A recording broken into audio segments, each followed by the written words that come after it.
Daily. Taste the Daily. IBomma రవిపై Jadcherla MLA Anirudh Reddy కీలక వ్యాఖ్యలు చేశారు. ఐబొమ్మ రవిని ప్రజలు రాబిన్ హుడ్ లా చూస్తున్నారని తెలిపారు.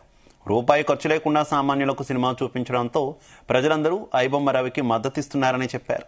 వేల కోట్ల బడ్జెట్ పెట్టి బాగుపడేదే నిర్మాతలు, దర్శకులు, సినిమా హీరోలే అన్నారు. సినిమా బడ్జెట్ తగ్గిస్తే సామాన్యులకు సినిమాలు అందుబాటులోకి వచ్చేవని, ఐబొమ్మ రవి విషయంలో చట్టం తన పని తాను చేసుకుపోతుందన్నారు ఎమ్మెల్యే అనిరుద్ధ్ రెడ్డి.